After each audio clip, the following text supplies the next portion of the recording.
Episode 90, The New Grad Guide to Your First Year as a Clinician with Leeza Pertsev. Welcome to Clinicians Creating Impact, a show for physical therapists, occupational therapists, and speech-language pathologists looking to take the next step in their careers and make a real difference in the lives of their clients. If you're looking to improve the lives of neurodiverse children and families with neurological-based challenges, grow your own business, or simply show up to help clients, this is the show for you.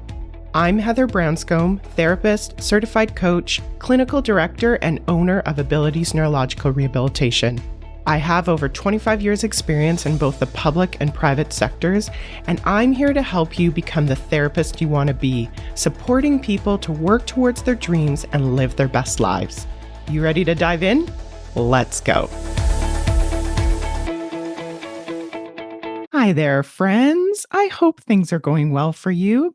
If you are listening to this when it first comes out, we are deep into fall now. And I don't know about you, but I am also deep into my fall projects. It's really fun. It's still, I don't know where you are, but where I am, it's still sunny a lot of the time, anyways, but it's just that little bit cooler. I'm able to get out my sweaters and my sweatshirts and not sweat in them when I'm wearing them. And it's just fun to have a little bit of a change, both personally and professionally. I'm really excited to share this follow-up interview with one of the clinicians that I'm lucky enough to work with, who is Leeza Pertsev. She's an occupational therapist working with us full-time here at Abilities. It was really good to connect with her to see her leanings and learnings about being 1 year out as a new grad. And I fully believe whether you are a new grad, you're in the midst of your new grad transition, or you're a more seasoned grad, I think that there are some pearls of wisdom for you to be able to take away. So with that, I give you my interview with Leeza Pertsev. All right. Welcome back, Leeza. You are our first our first, like it's but you're the first guest that's come back for the second time. So welcome back. Thank you. I'm honored to be welcomed back. There you go. So last time we talked, you were about 4 to 5 months kind of post graduation, and now you're officially more than a year out of school. Yes. Where did the year go? Yeah. So how does it feel to be a year out of school? Oh, well, I see what they mean now when they say the days are long, but the weeks are short, because yeah, I just feel like this year flew by. And then it wasn't until I actually reflected on it that I was like, whoa, things have gotten easier and things are getting better. And I'm not nearly the same OT I was when I first started, and I'm continuing to learn more and build on that. So it just makes me more and more excited as time goes on of like, well, what will I be like in 6 months? And how much will I grow in another year? And how much more confident will I be as time continues to go on? That's amazing. I think this is a really good time to kind of dig into that a little bit more. So, what do you think that you've really learned so far in this past year as a clinician? Ooh, I was going to say about myself or about the work I do. Any and all of it. I think, in this setting, you really get to connect and work with not just the clients, but their families. So you really get to learn and see how unique everybody is and how different every situation is. And then this applies back to, the things that I do, that, there is no one size fits all solution. What may work for one child may not work for another child and their family. So it's really about, it's just the beauty of OT. But I think it's been so interesting to reflect on that and learn that, I have the opportunity to adapt things to make things work, for somebody, and seeing that. And you actually being a year out, I see the difference, which I may have not been able to see, when I first started, as I was still building my skills and things like that. Yeah. What have you learned about yourself? The biggest thing I think I've learned, and this is not something that I could have prepared for before I started working. Like, I actually had to start working in order to, go through that growth, is to take pressure off myself and really adjust my mindset of, I don't need to have all the answers right away. I don't need to, have all of these things finished in the next hour. Things will get done. There is time. And putting that pressure on myself will only make it worse for me and my mental health. I mean, even my performance and my confidence. So really learning to sit with that and yeah, allow that to kind of guide me of things are okay. Everything's fine. I'm doing what I need to do. Yeah, like I'm not in trouble. There's nothing. My families are happy, clients are happy. So it's yeah, just about giving myself that break. Yeah. First of all, that's an amazing truth bomb really early in this episode. I think that's great. And no, we love that. We love that. And I would agree, like, as someone who's watched you from the outside, I definitely can see that. And I can also see like my new grad self and maybe your new grad self, if you had said that, would be like, how do you do that? How do you take the pressure off yourself? So, what have you learned about that? How do you take the pressure off yourself? Ooh, I think it's hard because, it wasn't until, and like I said, this is not something you can do until you're out of that environment. So it wasn't until I was out of school, that high pressure environment, wanting to get good grades, wanting to, just continue doing your best and be your best because that's what I've been doing for so long.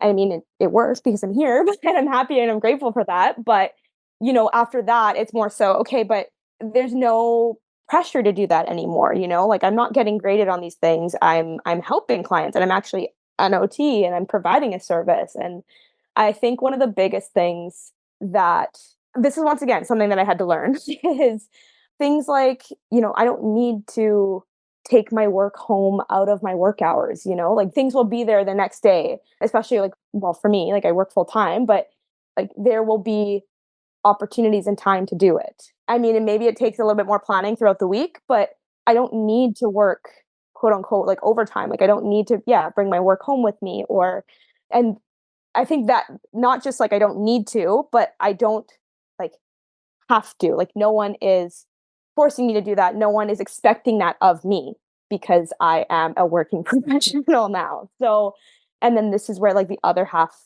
of like the balance comes in of, all I've known is kind of like school and all the extracurriculars through that for so long. And then now that I'm working full time, it's kind of like, whoa, I have free time. I have other things that make me who I am as a person. And I've really like tried to dive into that throughout this past year because I can do that and I have the opportunity to do that. And I not only can, but I want to do that. And that's what makes me who I am. And that's what helps me like stay confident. I mean, it's what makes me happy too. Yeah, it sounds like there's, and you can tell me where I'm wrong, but it sounds like you've made that shift of being able to grow through pressure, which we typically have externally in school and that, and to be able to still grow. Cause I've heard there's been a lot of growth that you've felt in the last year, but to be able to grow without pressure. And so when you don't have that external pressure of, an organization or a boss or anything to grow. So you have that gone. But then I also hear there's that layer of taking the pressure off yourself. So, how to grow successfully without that pressure or that feeling of pressure. Yeah. And it's so interesting hearing that said back to me because I'm like, huh. Like yeah, like I would have never thought of it to be like, I mean, if you asked me a year ago, I'd be like, that's not a thing. Like, how does that work? Like, I don't know how to exist without pressure. So, Meaning that you wouldn't think that it's possible to grow without pressure? yeah. Yeah, I think Oh, so. Yeah. interesting. Yeah. Yeah, well, it makes sense because of it's the environment being in school for so long and even like things like I said, even the simple things of like a routine, like not having a consistent daily routine. Most students can kind of relate to that, but like it goes down to even like, my hobbies, my outside of work activities, like my sleep schedule, like all of these things kind of play a role and a factor in that and like not just how I show up to work, but also like I was saying, like my mental health, my physical health, like my yeah, just my overall like daily function. And I think that that's made a difference too. Even though I would have never expected it to make that big of a difference a year ago. Now that I'm a year out and I'm kind of consistently doing it, I see it and I feel it. Yeah. And I'm curious if your goals have either changed or evolved at all over the last year. Ooh. I would say yes, because a part of what comes with my goals changing is the taking the pressure off and not having such high and unrealistic expectations placed on myself, because once again I don't need to, and no one's expecting that of me, and I don't have to do these things. And so I think that because of that, naturally my goals shifted to more realistic ones based on where I'm at now and what would make sense for me where I'm at now. Yeah. Yeah. That's amazing. As you reflect back, what supports do you think have been most helpful to you over the past year? Well, honestly, like, it's been hard, and I think a lot of new grads may be able to relate to this, but it's hard being new and fresh out of school because, yeah, you have all this knowledge and all these things that you learn throughout school, but you don't necessarily have that direct experience through applying these skills. So, well, I can only speak on like where I'm at and what position I'm in, but working in private practice, you are more independent. I think I spoke about this in the last podcast I was a part of, but yeah, you're more independent. There's a lot of autonomy and flexibility in terms of like planning and organizing your schedule and your clients and things like that and your caseload. So because of that, the support is it's hard. It's harder to get that because there's other OTs, which is fantastic. And I love the fact that I get to work with other OTs and talk to them, but they have their own caseload and their own clients as well. So I think, like, rather than so this is the difference between when I first started versus now. So rather than getting frustrated at that of, I kind of feel more isolated in the setting, or I feel more alone in the setting, I kind of shifted my mindset of, yeah, I may be more isolated, or I don't see as many OTs, on the day to day, but on the flip side, I'm more independent. And what comes with that independence is, like, finding ways that work best to support myself. So whether that be emailing other OTs at abilities, or looking things up, or relying, going back into my schooling notes, my schooling resources. There's been a lot of things that I've had to, and I do, and I continuously do it, but there's been a lot of resources that I continue to pull from, whether that be like through social media or through, researching on my laptop, or yeah, even asking friends that are not directly in the same, like, just old classmates that aren't in the same company but in the same area. So, what I hear is what you might have thought was really important to you at the beginning was to be surrounded by a lot of OTs, which I think, again, we discussed a little bit in our first thing. There's been a shift. And what I hear has been helpful to you is one is a mindset shift of like reframing some of it, but also thinking about the resources that you do have. It sounds like, and I know, having known you, I do know you developing relationships inside and outside abilities. So, professional relationships. I hear you navigating the things that work for you, social media, your resources. So, it sounds like you are using a variety of resources and kind of figuring out what is working for you and what isn't working for you. How does that land with you? Yeah, yeah, I agree. I think it's well said. Yeah, and I think that, like, that idea and what you were just mentioning is probably something that's going to continue to change and evolve as I continue to work as an OT and build experience and things like that. But it's definitely like, I think that's just like an ongoing thing. Like, it's always there. It's always in the background. Yeah, it's always about being able to utilize your resources effectively in the ways that work best for you based on what you need in that moment. Right. Yeah. Is there anything that you wish that other clinicians better understood about being a newer grad? So maybe clinicians that aren't new grads themselves. So people that are maybe 10, 15. I know that you work with some clinicians that have been out for a longer time. So either internally or externally, is there anything you wish that they understood better? Ooh. Okay, this is a hard one because, like, I understand where they're coming from. They're, many years into the field. They've kind of found what I was kind of describing, but they found it like it's probably a little bit easier for them to go through those processes because it's become natural to them. But honestly, I would say, like, understanding or trying to understand where we were coming from as new grads. We're freshly out of school. Yes, we spent 2 years or however many years learning all of these things, and building these skills. But like I said before, we don't have that application factor. We haven't had that chance to actually apply these skills. And a lot of the times, these skills may not directly work in certain situations as much as we would expect them to. So I think that's a big thing there of kind of having that grace and patience of, yes, we are freshly out of school and, we're full of knowledge, but we don't necessarily have those direct skills yet because we haven't actually tried these things with any clients or patients yet. So I think that's a big thing to keep in mind. Yeah.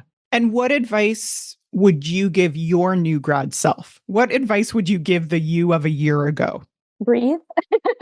um, That sounds simple and we giggle, but that's actually super powerful. Well, it's true because I go back to that pressure. We put so much pressure on ourselves, which makes sense. Like we worked so hard to get here, and it would make sense that that kind of mindset would continue outside of school until, you get used to it. But we want to do good things. We want to be the best. We want to give the best support and provide the best services to our clients, and that totally makes sense. But I think that when there's a shift between putting too much pressure on yourself versus like what you can do, that's when it gets tough. And it's so easy to burn out and to feel like you aren't enough and you're not doing enough. And that, I mean, it's a little bit of the imposter syndrome that comes into play, but it's so easy to let that take over, especially being so new. I mean, and even a year out, I still think I'm so new. It's just I've learned to shift the mindset of, okay, I'm so new. I have no clue what I'm doing. I don't feel like I belong here. All these things. I've learned to shift that into, okay, yeah, I'm still new. Yeah, I'm still learning. I'm still growing. And there's so many things that I don't know. But there's also things that I now do know. There's so many things that I wasn't exposed to when I first started, however many months ago, well, a year ago, actually, that I now know. And that has allowed me to change and grow with that information and those skills. And like I said, like, there's a reason why they say, it's a lifelong learning journey, and there's so many things that will continue to change as we go out and as I go out through my career. But that's, I think, like the biggest thing of, but there's so much more that I know that I now know that I didn't know when I first started. And then even things like, yeah, like seeing, because now I've been seeing, some of my clients for a year now as well. And, just seeing that shift of when I first started working with them, it was hard, it was new, there were so many things I didn't know, but now we kind of have such a good, like, flow and system in place, and we have things that work for us, and just seeing, like, even that small change, I think made all the difference. Yeah, that's amazing. I love that you brought up imposter syndrome because that's where I was curious about next. Where do you think you're at with the imposter syndrome identity? I think, well, now, a year out, I think it's something that'll kind of always be there. It's always in the corner, it'll try to come out and and take over. But once again, it's that, like, it's almost like a continuous reminder of, yeah, but no one's expecting me to know everything. Right? I can't know everything. There are definitely things that I don't know, and if it comes up, I think this is a big change too. But I'm more than happy to actually communicate that. So if a family asks me about something that I don't know, I'm more than happy and very confident to say, I'm not sure about this. Let me look into it and get back to you. Yes, 1,000 times yes. Yeah, and you know what? As opposed to, like, it could be like, oh yeah, let me put more pressure on myself and kind of like fake it till I make it, even though at the end of the day, it's not going to help anybody. And it may reflect poorly on me and, my knowledge and my skills, but like there's nothing wrong. This is a big thing too. There's nothing wrong with saying that you don't know, but you will look into it. Because I think that shows that you're still willing to try. And it may not be your area that you've been exposed to for a long, mostly working in your setting, but you can always learn and figure it out and then go from there. Yeah, I love that perspective. And again, as someone who I still identify as a new grad, which clearly I am not, when my graduating year doesn't even start with a two in front of it, clearly, objectively, I'm not a new grad. But I will say that there is that imposter syndrome thing that comes up. And I think that kind of shows that you are at the edge of growth, right? So, because the opposite is that you're complacent and that everything is fine and that. So it's showing that growth. But what I'm hearing that you're becoming increasingly more comfortable with is the discomfort of that, like the comfort of the discomfort, which can be really challenging coming from an academic setting where it is all about right and wrong and black and white. And the reality, as you said, the application is so much more gray than we're often led to believe in our academic settings. Amazing. Yeah, and I think that another thing that kind of plays a factor in all of that too is, when you're in school, you're surrounded by classmates. And for me, what ended up happening, which because of all this pressure, high expectations, I want to get good grades, whatever, maybe I want to do well. What ended up happening was I often compared myself to others. And I think that was a big thing that really affected me. And then, we talk about imposter syndrome that play a role in that too. And all of those kind of things really only affected my self-confidence and my ability to show up as an OT. And it wasn't until, even a year out working in more of a independent, like flexible setting that, I realized that me and another new grad or somebody at the same point could have a situation, but we will both handle it and look at it a different way and go about it a different way. Even though we've both had the same amount of schooling, we graduated the same year, at the end of the day, we're different people. And I think that's a big thing that I had to learn too, especially with imposter syndrome of, yeah, but either way, and even like it doesn't even have to be an OT. Like, I mean, I say OT because we have the same scope, but like two physios, they likely won't look at a situation the same way. Two SLPs, the same thing. So I mean, it's highly dependent on who you are as a person and what values and experiences you have, and that comes with your with your life experiences and things like that. So I think that was another big thing that kind of like not comparing myself to others and not questioning like, am I good enough? Like, because at the end of the day, like my caseload is so different than another OT's, and I can only do what I can for my clients at this time. Yeah. And it sounds like, and again, you can tell me where I'm wrong, but it sounds like you're switching your definition of what is a good OT from an external point of view. So from comparison and again, like school, we got that like, are you measuring up to an external standard to a switch to your internal standard? How do you want to be as an OT? Like what's important for you as an OT? And of course, we have college guidelines and you might work in an organization, there are guidelines in that. And there are your own values that are really important for you and how you want to work that aligns with how you work, like whether that's from a circadian rhythm point of view or just your needs and preferences. So just figuring out what is being a good OT to Leeza. Yeah. Yeah, And that may be very different from somebody else, which is okay. absolutely. Yeah. Yeah. As long as we're obviously abiding to guidelines and, our practice guides and things like that. Like I think, yeah, it's okay to be different. It's okay to do things in a different way because at the end of the day, as long as you are supporting these clients and families and as long as you are working on their goals and they're happy, then that makes all the difference. Yeah. Is there any other advice that you would give any new grads? As you said, this isn't just applicable to your discipline of OT, but what advice would you give to the new grads of this year coming out?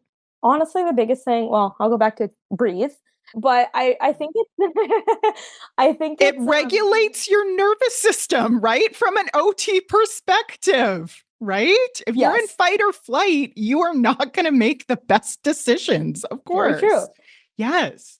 I think the biggest thing is give yourself time because It may seem, and as someone who literally experienced this, like I remember, 3 months in, how overwhelmed I felt and how much I was questioning things like, is this what I'm going to be doing? Like, can I even do this? This is my career now. Did I make the wrong choice? And, and so on and so on, all of the imposter syndrome questions.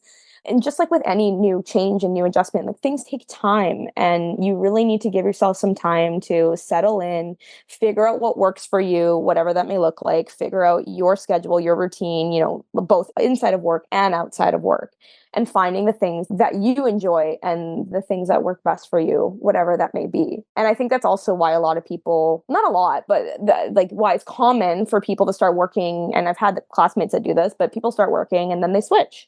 I feel like, a few months in, it's too early to realize like whether or not this is for you. You need to give yourself a little bit more time to kind of settle in and adjust.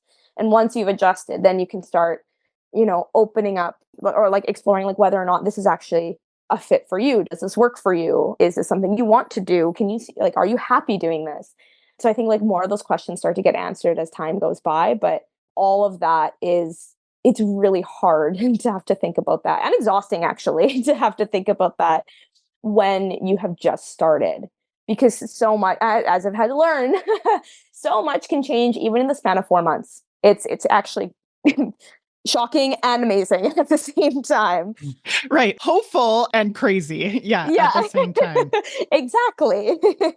Well, I think that's really important. And I really like that piece because there is a new grad thing that new grads, and I did that as well, that we jump around a lot as a new grad. And I don't think that that's necessarily wrong. I know you talked about in our last episode of how you were starting to work with us part-time and you were somewhere else part-time. And then you kind of decided. So it's not wrong to move at all, but just really noticing and sitting with the reasons that you are moving and whether you like that reason. And I notice that sometimes too. I can tell when someone is leaving, and I know abilities is not the right fit for everyone, and that's okay. And it's amazing that there are so many different organizations as clinicians for us to work with. Just like as clients, I would want them to have choices in their clinicians as well, like finding that match, but just knowing if the tolerance that you have to sit in the discomfort of what's going on and really figure out where that's coming from. If you just move to avoid discomfort, then you're just pushing that discomfort down the road for a little bit, because there is a honeymoon period in most places that you start, and then the reality of it comes in, and then it's up to you to decide what is working for you, as you said, and what isn't. And then within that organization, how much are you able to change, like to influence the thing for you, and how much are you not? And then deciding, is that enough for you to be happy, or do you need to move somewhere else? So I think that's a really important thing. And I will say, I think it's really important because I love that you talked about the comparison, because you are, I mean, having known you, seen your resume, and that you are objectively successful by a lot of outside metrics. And it can be really easy not to be vulnerable and to share those inner workings that are frankly happening in all of our brains all of the time. But we as clinicians don't always talk about that. And I think the more that we do talk about that as clinicians, I ultimately think that will help ourselves to create a bigger impact as clinicians, and then ultimately, as we're able to use all of our brains and all of our resources and all our knowledge, we will be able to create a bigger impact for the clients that we serve as well. So thank you. Thank you so much for coming today and for sharing your story. This may be an ongoing thing. We could do this at your 30-year. I'm ahead. I don't know if I'll still be working or not. Maybe you'll take over the podcast. Yeah. Who knows what will happen? Oh, I loved it. Thank you so much for having me. This was great. All right. Thank you. If you enjoyed today's show and don't want to worry about missing an episode, you can follow the show wherever you listen to your podcasts. And if you haven't already, I would really appreciate it if you could leave a rating and review to let me know what you think and to help others find clinicians creating impact. It doesn't have to be a 5-star rating, although I sure hope you love the show. I'd really want your honest feedback so I can create an awesome podcast that provides tons of value. To learn more about me and the work that I do, visit my website at www.iamleeza, abilitiesrehabilitation.com/clinicians corner to download your free Getting It All Done at Work process and to see what I'm up to. Thanks so much. Thanks for joining me this week on the Clinicians Creating Impact podcast. Want to learn more about the work I'm doing with Abilities Rehabilitation? Head on over to abilitiesrehabilitation.com. See you next week.